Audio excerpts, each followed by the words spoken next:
संसाधनों की कमी के चलते अपने सपनों को साकार न कर पाने वाले छात्र छात्राओं के लिए मुख्यमंत्री योगी आदित्यनाथ ने आज अपने आवास पर अभ्युदय निशुल्क कोचिंग योजना की शुरुआत करी, जिसके तहत प्रतियोगी परीक्षाओं की तैयारी करने वाले छात्र छात्राओं को निशुल्क कोचिंग की व्यवस्था दी जाएगी। आपको बताते हैं, आज सुबह 10 बजे निशुल्क अभ्युदय कोचिंग योजना कार्यक्रम की मुख्यमंत्री आवास से शुभारंभ किया गया। इस योजना में पंजीकृत अभ्यर्थियों से मुख्यमंत्री योगी आदित्यनाथ ने संवाद भी किया। वहीं 16 फरवरी बसंत पंचमी के दिन प्रदेश के सभी मंडलों पर कोचिंग की पढ़ाई शुरू की जाएगी। वहीं सीएम योगी ने कहा कि प्रतियोगी छात्रों को निशुल्क कोचिंग पाने का सुअवसर है मुख्यमंत्री अभ्युदय योजना। इसके तहत वो प्रतियोगी परीक्षाओं की निशुल्क तैयारी कर सकेंगे। साथ ही साथ इसमें आईएएस पीसीएस अधिकारी उनको गाइडेंस देंगे और साफ तौर पर ऑनलाइन ऑफलाइन मोड में पढ़ाई कराई जाएगी। ऐसे में देखा जा रहा है कि कहीं ना कहीं से जो सिविल सेवा, नीट, जेईई, बैंकिंग की तैयारी करते थे उनके लिए एक राहत की खबर है। इस दौरान मुख्यमंत्री आवास पहुंचे बच्चों ने मुख्यमंत्री के साथ संवाद भी किया और मुख्यमंत्री का धन्यवाद भी किया और उन्होंने साफ तौर पे कहा कि पैसों के अभाव के चलते हमारे सपने अधूरे रह जाते थे, लेकिन अब मुख्यमंत्री योगी आदित्यनाथ की वजह से उन सपनों को भी उड़ान मिल सकेगी। इस दौरान बच्चों के माता पिता ने भी मुख्यमंत्री योगी आदित्यनाथ का धन्यवाद किया। उत्तर प्रदेश में कांग्रेस अपनी जमीन मजबूत करने के लिए लगातार किसानों की मुद्दे पर राज्य सरकार और केंद्र सरकार को घेरते नजर आ रही है। यही वजह है कि बिजनौर जिले में आज प्रियंका गांधी ने जिस तरीके से केंद्र सरकार की नीतियों पर सवाल खड़े किए हैं। कांग्रेस की राष्ट्रीय महासचिव प्रियंका गांधी वाड्रा ने सोमवार को किसानों और गन्ना बकाया भुगतान को लेकर प्रदेश की बीजेपी और केंद्र की मोदी सरकार पर जमकर निशाना साधा।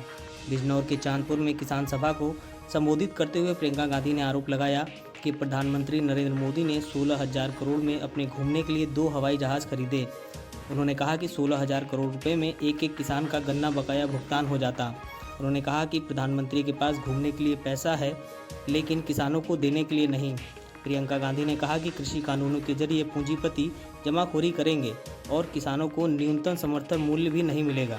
फिलहाल देश में किसानों के आंदोलन को लेकर तो वहीं किसानों के पक्ष में जो लोगों पे पुलिस कार्रवाई हो रही है उसको लेकर लगातार प्रियंका गांधी केंद्र सरकार को निशाने पर ले रही हैं। ऐसे में अगर बात करें तो यूपी में किस तरीके से कांग्रेस अपनी साख बनाएगी, इसके लिए लगातार प्रियंका गांधी यूपी के दौरे पर चल रही हैं। दिल्ली से सटे गाजियाबाद के वैशाली इलाके में रहने वाले एक शख्स ने पहले अपनी पत्नी का गला घोंटकर उसकी हत्या की और उसके बाद अपने हाथ की नस काटकर उसने खुदकुशी की कोशिश की। घायल हालत में शख्स पुलिस को एक पार्क में मिला, जहां पुलिस ने उसे अस्पताल में एडमिट कराया है। हालांकि उसकी हालत अभी गंभीर बनी हुई है। दूसरी तरफ पत्नी के शव को पुलिस ने पोस्टमार्टम के लिए भेज दिया है। कौशाम्बी थाना क्षेत्र स्थित वैशाली सेक्टर 5 में 35 वर्षीय देवजीत दत्ता अपनी पत्नी पूजा और 10 साल के बेटे के साथ रहते थे। सोमवार सुबह वो पड़ोस के एक खाली प्लॉट में लहूलुहान हालत में पड़े मिले। स्थानीय लोगों ने इस बात की सूचना पुलिस को दी। पुलिस ने मौके पर पहुंचकर उन्हें अस्पताल में एडमिट कराया। पुलिस जब इस मामले की छानबीन करने उनके फ्लैट पर पहुंची तो कमरे में उसकी पत्नी पूजा का शव पड़ा मिला। पुलिस की माने तो पत्नी की हत्या गला दबाकर की गई थी। पुलिस ने शव को पोस्टमार्टम के लिए भेजकर मामले की जांच शुरू कर दी।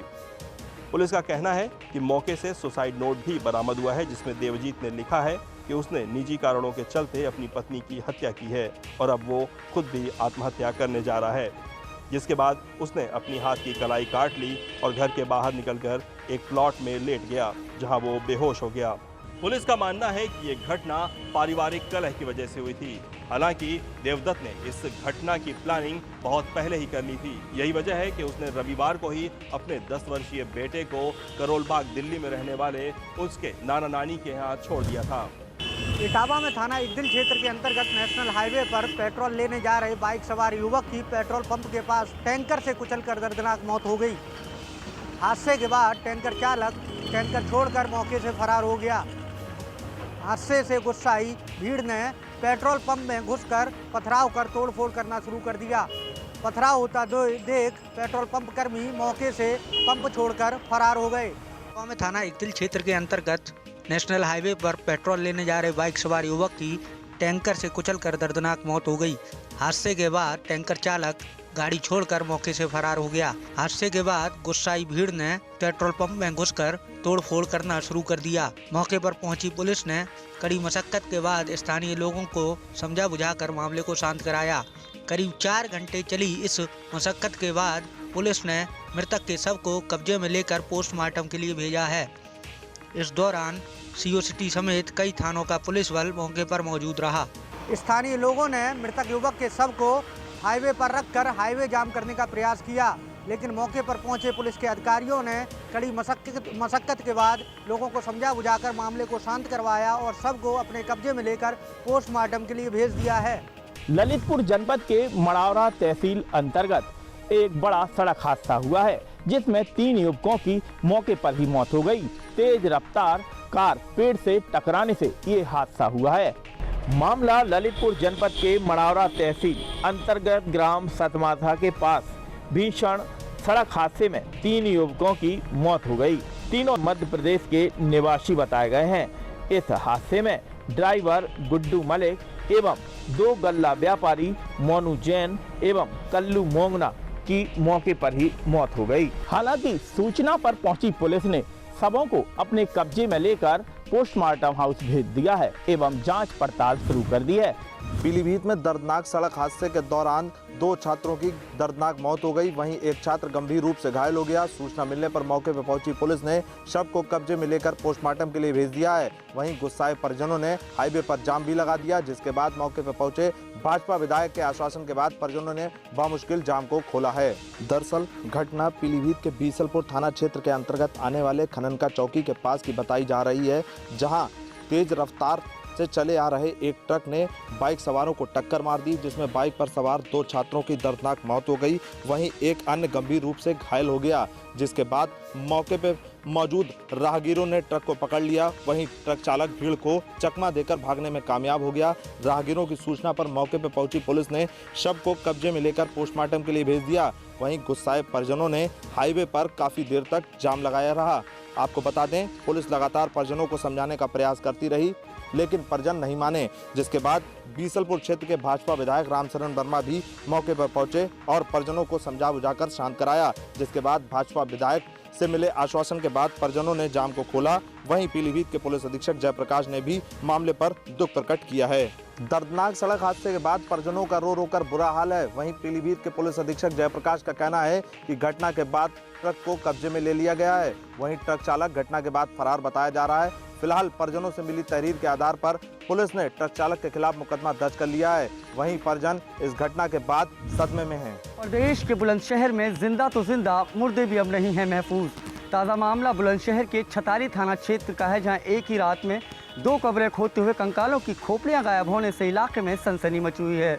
तमाम ग्रामीणों का यही मानना है कि तंत्र विद्या के चलते ही कब्रों से कंकाल गायब किए जा रहे हैं। एक 18 साल पुरानी तो दूसरी कब्र 1 वर्ष पुरानी बताई जा रही है। यह तस्वीरें बुलंदशहर के छतारी थाना क्षेत्र के मोहम्मद नगला गांव के कब्रिस्तान की हैं, जहां एक ही रात में 2 कब्रों के कंकालों की खोपड़ियां गायब होने से इलाके में सनसनी मची हुई है। और जैसे ही गांव के लोगों को इसकी जानकारी हुई, ग्रामीण कब्रिस्तान पहुंचे और जांच की तो कब्र से 2 कंकालों की खोपड़ियां गायब थीं। कब्र में कुछ हड्डियां और कफन के कपड़ा पड़ा हुआ था, जिसे देख तमाम ग्रामीण दंग रह गए। ग्रामीणों ने इसकी सूचना तत्काल पुलिस को दी। मौके पर पहुंची पुलिस ने कब्र को मिट्टी से ढकवाया और जांच शुरू की। पुलिस ने इस मामले में मृतक के पुत्र की तहरीर पर FIR दर्ज कर ली है और जल्द ही पूरे मामले का खुलासा करने का बुलंदशहर पुलिस दावा कर रही है। ग्रामीणों की यदि माने तो तंत्र विद्या के चलते ही दोनों कंकालों की खोपड़ियां कब्र खोद कर निकाली गई थी। वहीं बुलंदशहर पुलिस ने कुछ अज्ञात लोगों के खिलाफ माहौल ख़राब करने जैसी गंभीर धाराओं में मुकदमा दर्ज कर लिया है और जल्द ही पूरे मामले का खुलासा करने का बुलंदशहर पुलिस द्वारा दावा किया जा रहा है। अब यह तो जांच रिपोर्ट के बाद ही पता चल पाएगा कि आखिर किस वजह से कब्रों से कंकाल गायब किए जा रहे हैं। रायबरेली जिले में नशे का व्यापार इस तरह से फल फूल रहा है कि अब इसकी आवाज़ बुलंद करने के लिए महिलाओं ने बीड़ा उठा लिया है। रायबरेली के लालगंज कोतवाली परिसर में महिलाओं ने जमकर हंगामा काटा और कार्रवाई की मांग की है। साथ ही साथ गांव में चल रहे नशे के कारोबार को रोकने की बात कही है। दरअसल रायबरेली जिले के लालगंज कोतवाली क्षेत्र के ग्राम मथई का पूर्वा मजरे लालूमऊ गांव में स्मैक माफियाओं से परेशान गांव की लगभग 2 दर्जन महिलाओं ने कोतवाली पहुंचकर गांव में 30 वर्षों से चल रहे इस कारोबार से मुक्ति की गुहार लगाई है एवं न्याय न मिलने पर पुलिस अधीक्षक रायबरेली की चौखट पर प्रदर्शन करने की बात कही है। महिलाओं ने बताया कि सूर्यास्त के बाद महिलाएं अपने घरों से बाहर निकल नहीं सकती। स्मैकियों के आतंक से वो काफी परेशान है, जिसको लेकर उन्होंने कोतवाली परिसर में हंगामा काटा है। वहीं इस पूरे मामले में लालगंज क्षेत्राधिकारी राघवेंद्र चतुर्वेदी ने जांच कर कार्रवाई का जरूर भरोसा दिलाया है, लेकिन जिस हिसाब से नशे के व्यापार को लेकर महिलाओं ने अपनी आवाज बुलंद की है वो काबिले तारीफ है। अब देखने वाली बात यह होगी कि जिला प्रशासन इसको किस नजरिए से लेता है और रायबरेली में फल फूल रहे नशे के व्यापार को रोक पाने में कितना कामयाब होता है। फिरोजाबाद में समाजवादी पार्टी के कद्दावर विधायक 3 बार के विधायक रहे हरिओम यादव को आज समाजवादी पार्टी से 6 साल के लिए निष्कासित कर दिया है। आपको बता दें कि हरिओम यादव 3 बार विधायक समाजवादी पार्टी से चुने गए हैं, वहीं मुलायम सिंह यादव के समधी भी हैं। पूरे मामले पर हरिओम यादव ने प्रोफेसर रामगोपाल यादव पर निशाना साधते हुए कहा कि मुझे रामगोपाल यादव ने समाजवादी पार्टी से बाहर निकलवाया है, न कि अखिलेश यादव और मुलायम सिंह यादव ने। विधायक हरिओम यादव समाजवादी पार्टी के संरक्षक मुलायम सिंह यादव के समधी भी हैं। बात हुई तो हरिओम यादव ने बताया कि सपा में रहें या न रहें मगर रिश्तेदारी कायम रहेगी।